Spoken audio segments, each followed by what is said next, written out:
हरे कृष्णा, जय श्री कृष्णा। कथामृत के नए सत्र में सभी का स्वागत है। आज एक कहानी भी सुनाने वाली हूँ वत्सासुर की, वत्सासुर के मोक्ष की, वध की। और उसके साथ में एक बहुत ही सुंदर जो अवसर था, जैसे कल हमने गोपाष्टमी मनाई, कई जगह मंदिरों में और सब जगह गोपाष्टमी मनाई गई। तो गोपाष्टमी क्या है एक्चुअली? आज अक्षय नवमी है, तो वो क्या है? ये बहुत सारी चीजें हैं जो कुछ एनवायरनमेंट फ्रेंडली, अगर आप लेटेस्ट हो तो इस तरह से कर लो, बट इनका सबका हमारे शास्त्रों में और बहुत सुंदर विधि विधान और बहुत सुंदर उनकी व्याख्या और एक्सप्लेनेशंस दिए गए। हम वहां से शुरू करते हैं जब कृष्ण भगवान जी ने तृणावर्त का वध कर दिया। उसके बाद में क्या हुआ है कि सब जगह ऐसा डर बैठ गया, सारे जो ब्रजवासी थे, गोकुल में रहते थे, सबके मन में ऐसा डर बैठ गया, भय, कि अरे हमारे छोटे छोटे बालक यहाँ पर है, खेलते हैं, घूमते हैं, और यहाँ पर बहुत सारे दानवों का प्रकोप होने लग गया है। तो सारे के सारे नंद भवन के अंदर बैठकर, ये नंद गांव में नहीं है, ये गोकुल में ही है, जहां पर कृष्ण भगवान जी का घर था, वहीं नंद बाबा के घर में सारे चाचा ताऊ सब मिलकर वहां पर और आपस में बातचीत कर रहे हैं, डिस्कशन कर रहे हैं, डिसाइड कर रहे हैं कि अब हमें यहाँ से निकल जाना चाहिए। ये जगह हमारे बालकों के लिए, हमारे बच्चों के लिए, और ना ही हमारे लिए ये सेफ सुरक्षित जगह नहीं है। तब जो नंद बाबा के जो बड़े भाई थे उपनंद, और उनके एक और भाई थे सनंद, इन्होंने सुझाव दिया कि यहाँ से अब हमें निकल जाना चाहिए, क्योंकि हमें बहुत घबराहट हो रही है। ये सारे जो पूतना और शकटासुर और तृणावर्त के बाद यहाँ से हमें घबराहट हो रही है, इसलिए गोकुल हमें छोड़ के चले जाना है। और हम कहाँ जाएंगे? यहाँ से वृंदावन पास में है, बहुत सुंदर रम्य जगह है वृंदावन, रम्य स्थान, जहां पर बहुत सारे जंगल हैं, जहां हमारी गैया आराम से चर सकती है, जहां पर गोवर्धन है, वहां पर हम जाएंगे अपने बालकों को लेकर, और वहीं हम अपना गांव, अपना शहर बसाएंगे। ऐसा था कि तृणावर्त की जो लीला के बाद में एक हमने कृष्ण भगवान जी के मुख में माटी खाने की लीला सुनी, और उसके बाद I am telling you the course line of लीलाज। पहले पूतना वध हुआ, फिर उसके बाद में शकटासुर वध हुआ, उसके बाद तृणावर्त वध हुआ, और उसके बाद कृष्ण भगवान जी ने मुख में मिट्टी खाने की लीला की थी। उसके बाद दामोदर, दिवाली वाले दिन, खास दिवाली वाले दिन जो कृष्ण भगवान जी की लीला हुई थी, वो थी दामोदर लीला। इसके बारे में हम सुन चुके हैं कथामृत नंबर 2, सेकेंड एपिसोड, शुरू शुरू में जो मैंने कहानी कही थी, 2 नंबर वाली जो कथामृत में, पूरी दामोदर लीला मैंने बहुत विस्तार से उसका डिस्कशन और नरेशन किया हुआ है। अगर समय हो तो जरूर सुनिएगा। दामोदर लीला जब हुई, जब यशोमती मैया ने कृष्ण भगवान जी को बांध दिया पेट के ऊपर रस्सियों से, और फिर उससे वो यमलार्जुन के जो वृक्ष थे उनका उद्धार हुआ, जिसमें से मणिग्रीव और नलकुबेर निकले और उनका उद्धार किया गया। तब सब घबराए हुए थे। अब सब तैयारी हो चुकी पूरे गोकुल में, सारे छकड़े निकाले गए, सारी घोड़े गाड़ियां निकाली गई, सारे रथ निकाले गए, घोड़े, हाथी, सैनिक, बूढ़े, जवान, गोपियां, ग्वाले, बच्चे, सब जिनकी गैया थी, जिनकी जिनकी शीप, बकरी थी, भेड़ थी, सब निकाले गए, और सब का सब पूरा भर के कारवां चल के सब जा रहा है। और राजा नंद बाबा का रथ जा रहा है, जिसमें बच्चे बैठे हुए हैं गोदियों में अपनी मैया के, और ये रथ पूरा का पूरा कहाँ जा रहा है? वृंदावन की ओर। शंख की ध्वनि हो रही है, धुंधुवी बज रही है। और जब नंद बाबा ने वहां से वहां से डिपार्चर किया, निकले हैं, तब उसी समय उनके जो प्रिय मित्र थे वृषभानु राजा, उन्होंने भी अपने परिवार सहित और अपने गांव के लोगों के साथ में, अपने स्वजनों के साथ में, उन्होंने भी वहां से जाने का निश्चय किया। वृंदावन पहुंच के वृषभानु जो महाराज थे, उन्होंने अपनी नगरी बसाई जिसका नाम बरसाना है, और नंद बाबा ने अपनी नगरी बसाई जिसका नाम है नंद भवन। ये आस पास है, और दोनों के नंद गांव और बरसाना पास में है। नंद गांव में नंद भवन है, बरसाना में श्री जी का महल है, जहां पर दोनों के आज भी मंदिर विराजमान है। बहुत सुंदर विग्रह है वहां पर। नंदगांव पहुंचने के बाद में बहुत सुंदर उन्होंने अपनी नगरी बसा ली। और क्योंकि वृषभानु जो थे वो बड़े राजा थे, बड़े राजा थे। पहले जमाने में क्या था ना, जो धन होता था वो पैसे से नहीं आंका जाता था कि अरे मेरे पास 1 करोड़ है तो मैं बड़ा हो गया, उसके पास में 10 लाख है तो वो छोटा हो गया, किसी के पास में 10,000 है तो वो और छोटा हो गया। ना ना, that was not the way. जिसके पास में ज्यादा गोधन है, जिसके पास में ज्यादा गैया है, वो वहां का राजा है। तो गोधन से उसकी जो धन और संपत्ति और उसका जो बड़प्पन था वो आंका जाता था। तो नंद बाबा के पास थी 9 लाख गैया और वो नंद गांव के राजा थे। और वृषभानु के पास थी 11 लाख गाय, तो वो बड़े ओहदे के राजा थे। लड़की वाले थे पर बहुत ज्यादा पैसे वाले थे। पैसे वाले यानी उनके पास ज्यादा गोधन था। यहाँ पहुंचने के बाद में वृषभानु महाराज ने जो अपनी नगरी बसाई वो तो बहुत ही सुंदर बसाई। उसमें बहुत सारे उपवन, वन, झील, नदियां इस तरह से वहां पर उन्होंने बसाई है। और साथ में पूरे गांव के जो शहर था उसके पूरे चारों तरफ उन्होंने एक किला बांधा। और वहां पर एक देखा होगा आप लोगों ने, कई सारे जो पृथ्वीराज चौहान किले के बाहर एक मोट होता है, यानी कि एक नदी बहती है और पाटे बंद हो जाते हैं वो क्रॉस करने के लिए, उसको मोट कहते हैं। तो वो बांधा इस तरह से, बहुत 7 द्वार रखे उन्होंने अपने नगरी के अंदर। ये तो हुआ जब वो गोकुल से निकलकर पूरी की पूरी टोली वृंदावन पहुंच गई। अब एक बार की बात है, हम थोड़ा सा सतयुग में जाते हैं कथा का थोड़ा और आनंद लेने के लिए। ये वत्सासुर की कहानी सुनाने जा रही हूँ and we will start from Satyug. Satyug में एक राक्षस था जिसका नाम था मुर। और इस मुर नाम के राक्षस के पुत्र का, बेटे का नाम था प्रमिल। तो ये जो प्रमिल राक्षस था, मुर का नाम हमने सुना होगा क्योंकि कृष्ण भगवान जी ने मुर का वध किया है। पर उसका जो बेटा था प्रमिल, ये भी बहुत ही क्रूर राक्षस था। राक्षस वृत्ति का असुर था।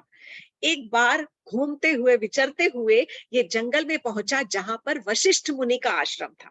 और वशिष्ठ मुनि के आश्रम में घूमते हुए उसकी सडनली निगाह कहाँ पहुंची? वशिष्ठ मुनि की गैया के ऊपर, गाय के ऊपर। और उस गाय का नाम था नंदिनी। अगर कोई याद कर रहा होगा तो मैंने इसी तरह की एक कहानी सुनाई थी जब विश्वामित्र और विश्वामित्र मुनि पहुंचे थे वशिष्ठ मुनि के आश्रम में। और वहां पर भी उनके स्वागत के लिए इतना सब गैया के थ्रू सब उनकी आवभगत और स्वागत किया गया था। तो जब प्रमिल राक्षस की निगाह पहुंची उस नंदिनी गाय के ऊपर, तो उसका दिल आ गया कि अरे ये तो इतनी सुंदर गैया है, इस गाय को तो मैं उठा के ले जाऊं यहाँ से। फिर उसने सोचा कि नहीं, ये तो मुनि का आश्रम है, तो एक काम करता हूँ, मैं एक ब्राह्मण का वेश बनाकर यहाँ पर घुसता हूँ। और ब्राह्मण बनकर जब जाऊंगा तो ब्राह्मण को तो कोई दक्षिणा मना ही नहीं कर सकता। चाहता तो वो उठाकर ले जाता, पर उसके मन में ऐसा विचार आया कि चलो इतना भी बड़ा बुरा काम नहीं करते हैं, किडनैप नहीं करते काऊ को।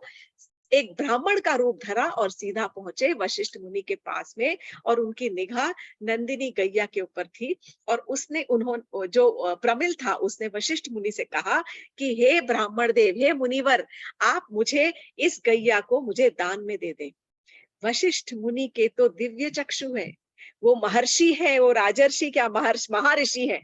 उनको सब कुछ मालूम है, वो अंतर्ज्ञानी है, सबके हृदय की बात जानते हैं। और उन्होंने देखते ही ताड़ लिया कि इसका मन गलत विचारों से भरा पड़ा है और ये असल में ब्राह्मण नहीं है। वो कुछ नहीं बोले। वशिष्ठ मुनि का यही आचरण आप हमेशा पूरे शास्त्रों में देखेंगे कि शांत स्वभाव एकदम, कोई किसी से बैर भाव नहीं, किसी से कुछ कभी डिबेट, कोई तर्क वितर्क नहीं। शांति से वो बैठे रहे, चुपचाप खड़े रहे। उन्होंने कुछ नहीं कहा, जानते हुए भी कुछ नहीं कहा, चुपचाप वहीं खड़े रहे और जाके नंदिनी के सर पर यूं हाथ फेरने लग गए। तब जो नंदिनी गाय थी वो गैया बोली, वशिष्ठ मुनि नहीं बोले। नंदिनी गाय बोली कि तुम मूर राक्षस के बेटे हो और मैं समझ गई हूं कि तुम क्रूर हो, तुम राक्षस हो और तुम यहाँ पर ब्राह्मण का वेश धरकर मुझे एक्चुअली में चोरी करने आए थे। लेकिन क्योंकि तुम्हारे मन में गलत धारणाएं बैठी हुई है, इसीलिए मैं तुम्हें श्राप देती हूँ कि तुम गाय प्रेम को जानते ही नहीं।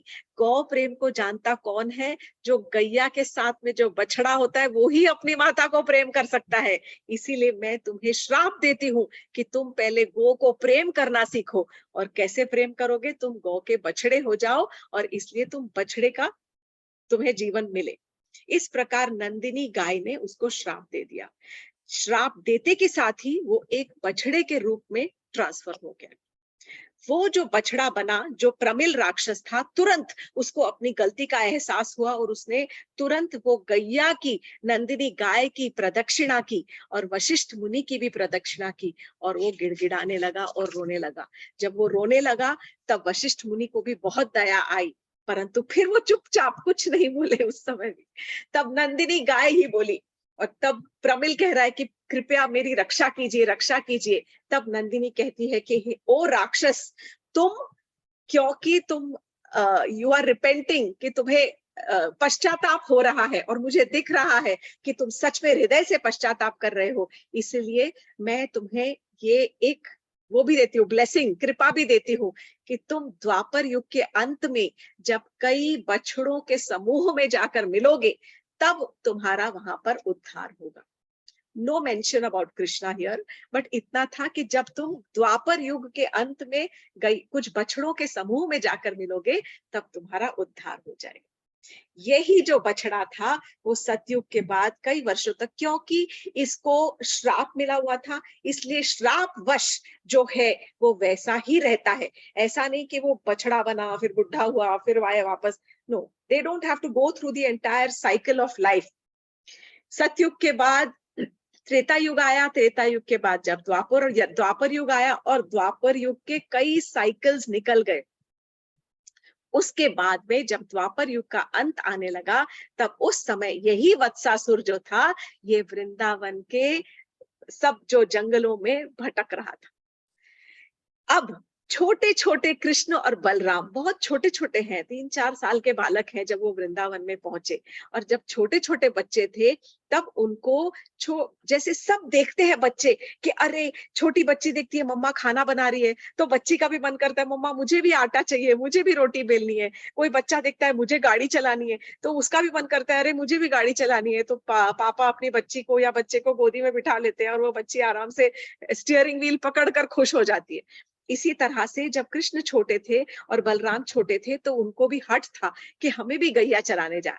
तब उनको छोटे छोटे बछड़े दिए गए थे, बहुत छोटे बछड़े, कि तुम यही घर के पास थोड़ा सा दूर तक यहाँ पर इस एरिया तक जा सकते हो और यहाँ तक जाकर इन बछड़ों के साथ में तुम खेल सकते हो, इनको चराओ, इनको दुलार करो, इनके साथ पहचान बनाओ और उनको प्यार करो। तो कृष्ण और बलराम को रोज सवेरे उनकी मैया तैयार करती, कृष्ण बलराम जी को पीतांबर पहनाती, बलराम जी नीले रंग के वस्त्र पहनते, उनके हाथों में कंगन और ब्रेसलेट्स होते थे, गले में हार, कानों में कुंडल पहनकर और पैरों में पायल जो रुनझुन झुनझुन करके झनकार देती हुई, बजती हुई, और पायल से के साथ में थोड़ा थोड़ा ठुमकते ठुमकते वो चलकर अपनी एक छोटी सी उनको लकुटी दी गई थी। तो वो लकुटी के साथ में वो गैया को चराते हुए, छोटे छोटे जो बछड़े थे, बछड़े को चराते हुए घर के थोड़ी ही पास में, जहां तक मैया की निगाह जा सके, उनको नजर आए कि अरे मेरा लाला कहाँ है, अच्छा हाँ वही है, सेफ सुरक्षित, कोई बात नहीं, चलो अब मैं अपने किचन में काम कर लेती हूँ। तो इस तरह से वो बच्चे जाते थे और वो वहां पर खेलने लग जाते थे। जब खेलते थे तो सारे जो बच्चे थे, दूसरे ग्वाल बाल थे, फ्रेंड्स, वो कृष्ण भगवान जी को सजाते थे। उनके कभी फूल सजा रहे हैं, कोई पत्तियों से सजा रहे हैं, कभी मोर पंख से सजा रहे हैं।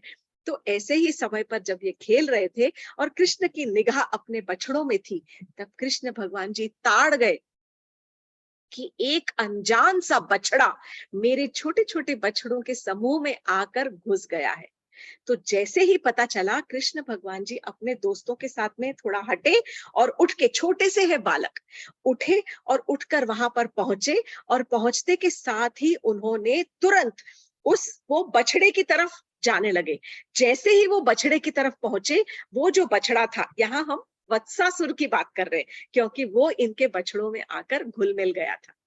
तो ये जो बछड़ा था वत्सासुर, इसने अपने पीछे के पैर उठाए और जोर से वो दुलत्ती मार के और कृष्ण के कंधे पर अपनी दुलत्ती से प्रहार किया और फिर वो गोप और जो ग्वाले थे, छोटे छोटे गोप थे बच्चे, उनके बीच में से निकल के और वो भागने की कोशिश करने लग गया। जब उसने ऐसे इस प्रकार दुलत्ती से कृष्ण के ऊपर आक्रमण किया, जोर से मारा, तब सारे आसपास के ग्वाल बाल सब डर गए और डर के भागने लगे तितर बितर। बच्चे हैं सारे के सारे, डर गए। और वो एक तरफ को जो बछड़ा भागा तो कृष्ण भी उसके पीछे पीछे गए और कृष्ण ने तुरंत उसके वो दोनों जो पीछे के पैर थे, पिछले पैरों को पकड़ के और यूं जो गोल घुमाया और गोल घुमा के और फर्श पे पटक दिया। वो गिर गया बछड़ा, लेकिन फिर से उसके पैरों को पकड़ा, फिर से एक बार घुमाया और एक बार घुमाकर वहां पर एक पेड़ था, कपित्थ का पेड़ था, उसके अगेंस्ट में उसको पटक दिया। जैसे ही पटका वैसे ही तुरंत उस वत्सासुर जो असुर था, उसके प्राण पखेरु उड़ गए और प्राण निकलने के साथ ही उसके शरीर से एक ज्योति निकली और वो ज्योति सीधा कृष्ण के अंदर समा गई। इस प्रकार वत्सासुर जो था असुर, उसका उद्धार हुआ। किस किस का उद्धार नहीं किया कृष्ण भगवान जी ने। मतलब मैं कभी सोचती हूँ कि जिन्होंने इतने पापी, इतना ज्यादा पापी, अब हम एक आध बार बकासुर की भी जब कथा सुनेंगे तो बकासुर के तो पापों का अंत ही नहीं है।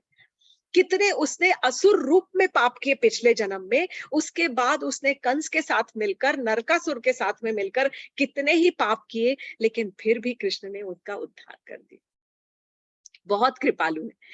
अब हम यहाँ से वत्सासुर की कथा को यहाँ पर समाप्त करके अब मैं आपको गोपाष्टमी का महत्व बताने जा रही हूँ। यहाँ पर भी ये ग्वाले और गैया की कहानी थी और गोपाष्टमी जो है वो कल हमने मनाई। वो बहुत स्पेशल सेरेमनी है। मेरे पास कुछ कुछ स्पेशल वीडियोस आए हैं, मैं आपके साथ शेयर करूंगी।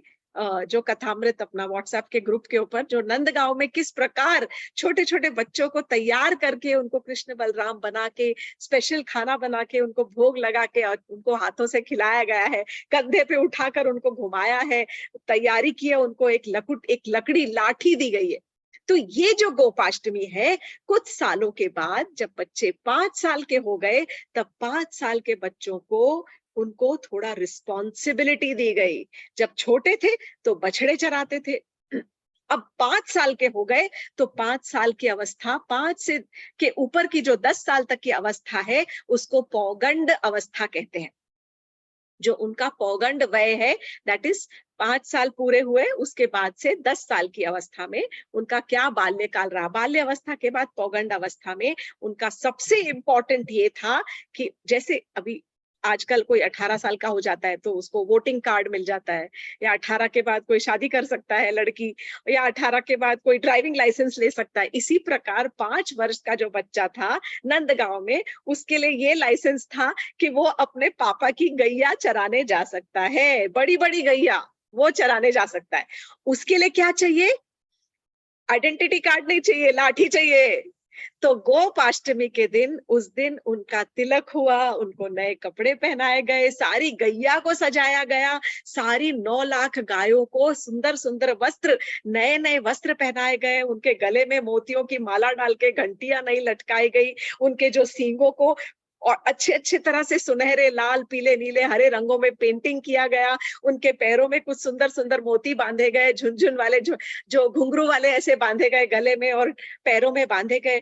उनको घी, गुड़, चावल, इस प्रकार के बहुत सारे भोजन, अनाज का उनका खास, उनका जो चारा होता है वो तैयार करके उस खास चारे का उनको भोग लगाया गया।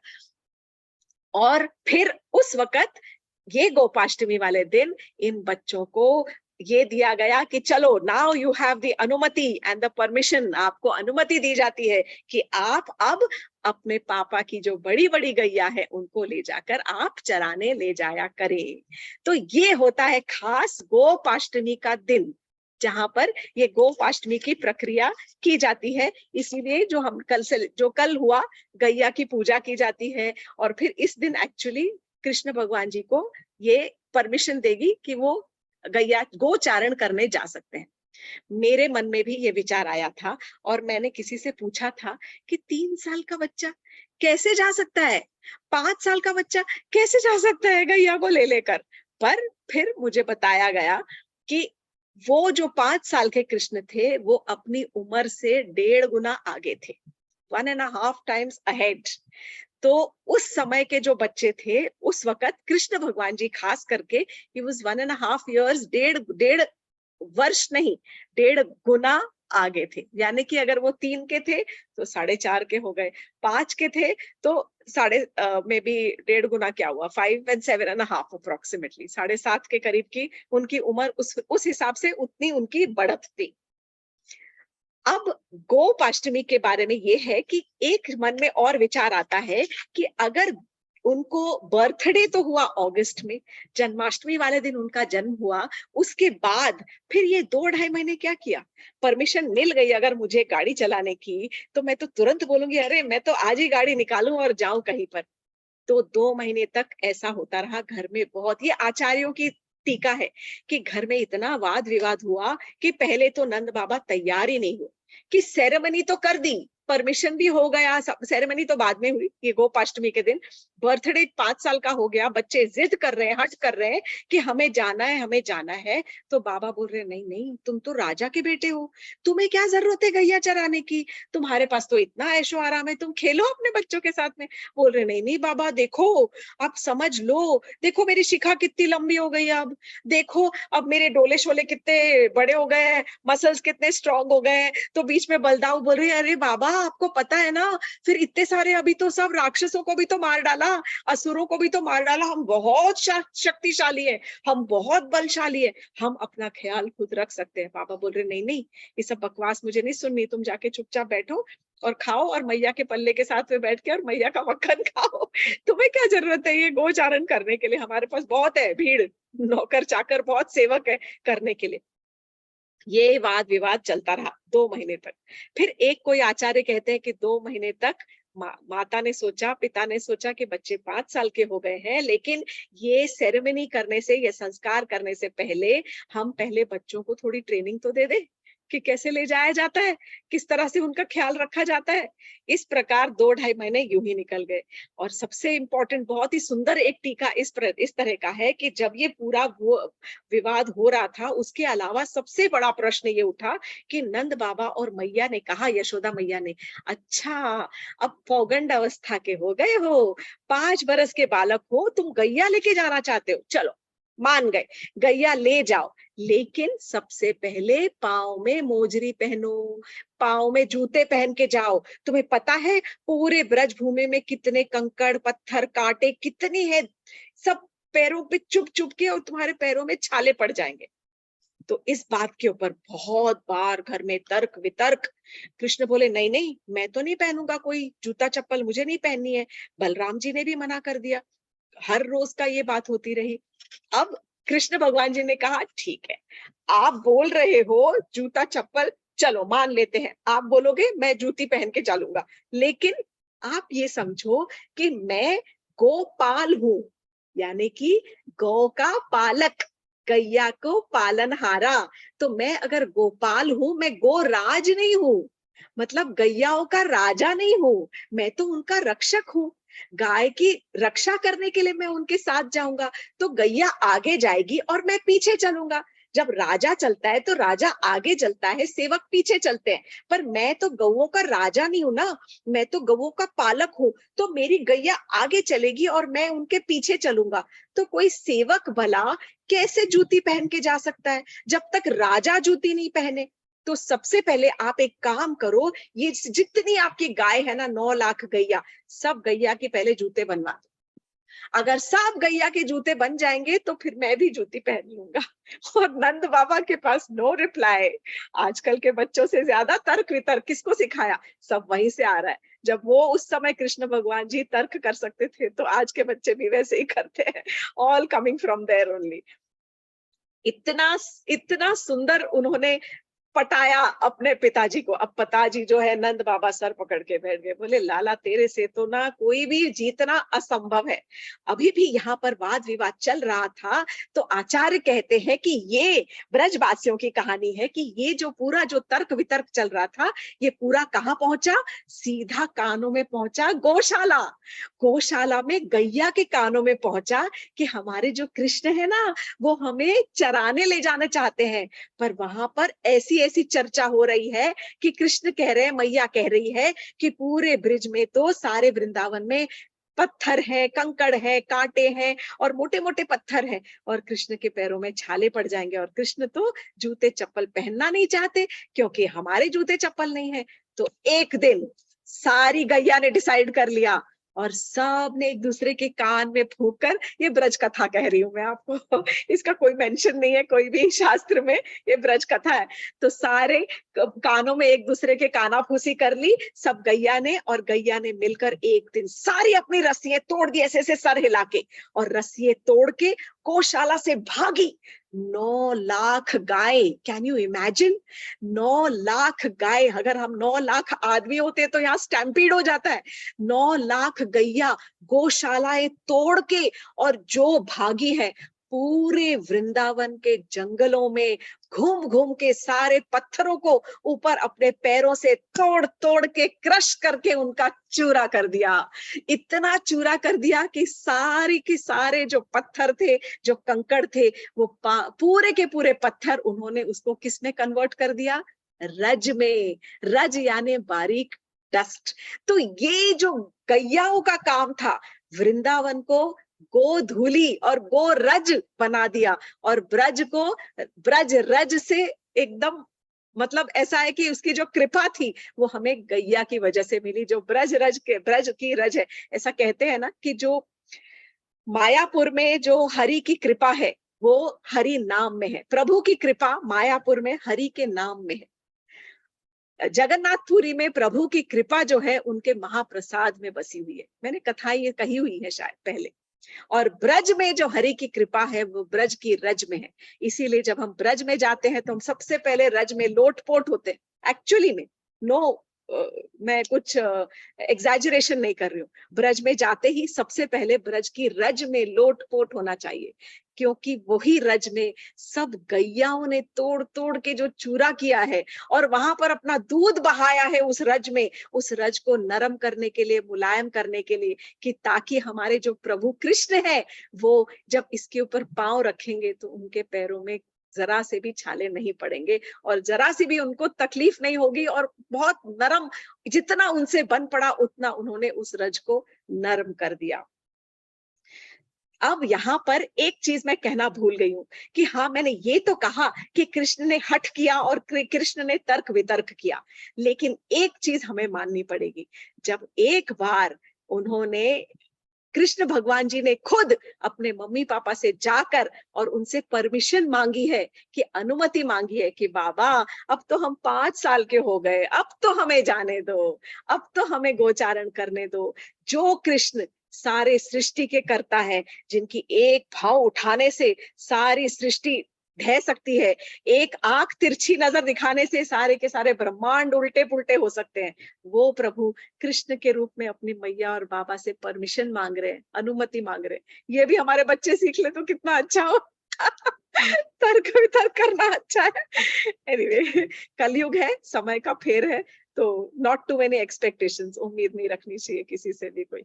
तो इस प्रकार ये जो गोधूली, ये जो गोपाष्टमी की कथा मैं आपको सुना रही हूँ, ये कृष्ण भगवान जी ने इसीलिए इस लीला से सब पूरी की पूरी रज की महिमा सबको बताई, गाय की महिमा सबको बताई है कि गैया का मैं रखवाला हूँ, मैं गाय का पूजा करता हूँ, मैं उनकी रक्षा करता हूँ, मैं उसको माता समान मानता हूँ। तो तुम भी उसी को, गैया को उसी प्रकार पूजो जिस प्रकार मैं पूजता हूँ। गोधूली का महत्व आप सब जानते हैं। आजकल गोधूली का समय, गोधूली में जब आते थे कृष्ण अपनी गैया को लेकर तो पूरे गो की धूली में लथपथ होते थे। आज भी जब आप ब्रिज भूमि में जाओगे तो जब गैया और उनके बछड़े जब शाम को घर गोचारण करके लौटते हैं तो उनकी जो खुर होती है, जो गैया के बछड़े की खुर के अंदर जो धूल जमा होती है, वो जो ब्रज के लोग हैं, ब्रजवासी, उस धूल को उनके नाखूनों में से निकाल निकाल कर और जमा करके पुड़िया में रखते हैं। मेरे पास भी जमा करके रखते हैं। किस लिए जमा करके रखते हैं? कि कोई भी ऑस्पिशियस ओकेजन पर, कोई भी स्पेशल कुछ होता है, तब वो अपने बच्चों का तिलक उसी ब्रज रज से करते हैं। तो इसके ऊपर तो बहुत सारे भजन लिखे गए हैं, छोटी छोटी गैया, छोटे छोटे ग्वाल, छोटो सो मेरो मदन गोपाल, कई कई सारे भजन गाए गए हैं। ब्रज रज के ऊपर तो ऐसा भी कहा गया है कि ब्रज की रज तो मुक्ति की भी मुक्ति करा देती है। कृष्ण भगवान जो एक्चुअली में लक्ष्मीपति हैं, वे स्वयं ऐसे हैं कि सबसे ज्यादा वैभवशाली, सबसे ज्यादा धनवान, और वो गैया को अपना धन मानकर, गाय को अपना धन मानकर और गैया के चारण करने के लिए और परमिशन ले रहे हैं, और इतने उत्साह के साथ में वो गोचारण करने जा रहे हैं। ये है गोपाष्टमी। जब गोपाष्टमी होती है, जो कि कल बीत गई, गैया की सेवा के बहुत बहुत हमें कृपा मिलती है। तो जस्ट सिंपल कि कहते हैं कि जो गैया की सेवा करके और उन्हीं हाथों से बिना धोए अपना खाना बनाता है, गैया की सेवा कर कर उसी हाथों से जब अपने खाना बनाता है, तो उसके हृदय में अष्ट सिद्धि का पैदा होती है। इट इंक्रीजेस, सारी अष्ट सिद्धियों का ज्ञान उसे मिलता है। जो एक बार सुबह नहाने के बाद गैया की परिक्रमा करता है, उसे पूरे संसार की 100 परिक्रमा का फल मिल जाता है। अनफॉर्चुनेटली हमारे पास में यहाँ पर वो सब होता नहीं है, लेकिन हमारे पास एक चीज है, और वो इस कलयुग में खास स्पेशल दी गई है, हमारी मना शक्ति। इस कलयुग में कृष्ण भगवान जी कहते हैं कि अगर आपके मन में इच्छा है कि मैं गैया की परिक्रमा करना चाहता हूं, और वो आपने यदि इच्छा से और अपनी मना शक्ति से भी वो इच्छा व्यक्त की, और हाथ जोड़कर ये सोच लिया कि हे प्रभु, मैं गैया की परिक्रमा कर रहा हूं, तो मैं आपको गाय की परिक्रमा का फल दे देता हूं। ये बहुत ही सरल है। अगर मेरे मन में है कि हे प्रभु, मेरे पास तो कुछ है नहीं, मेरे ये स्टील की थाली में मैं परोस रहा हूं, पर आप यूं समझिए कि ये चांदी का थाल है, और जो मैंने परोसा वो अमृत तुल्य भोजन है, आपको उसी का ही प्रसाद, उसी तरह का आपको पुण्य फल मिल जाएगा। तो गैया को अपने खेतों में घुमाया जाता था कि खेत के अंदर जो है वो गैया जाएगी, घूमेगी, वहां पर गोबर से अपना खेत बहाएगी, और उसके अंदर ही वो गोमूत्र करेगी, तो जो हमारे खेत है उसकी उपज जो है वो बढ़ जाएगी। इसके अलावा आज जो है, आज की तिथि जो अक्षय नवमी कहलाती है, जैसे अक्षय तृतीया आती है, उसी तरह आज की जो तिथि है वो अक्षय नवमी है। आज के दिन खास आंवले के पेड़ों की पूजा की जाती है। अभी बहुत ज्यादा मुझे डिटेल पता नहीं है, पर इसी दिन आंवले की पेड़ की पूजा करके, और अब आंवले का सीजन शुरू होता है, और आंवले निकालकर आंवलों का भोग लगाया जाता है प्रभु को, और फिर वो आंवलों का सेवन शुरू कर दिया जाता है।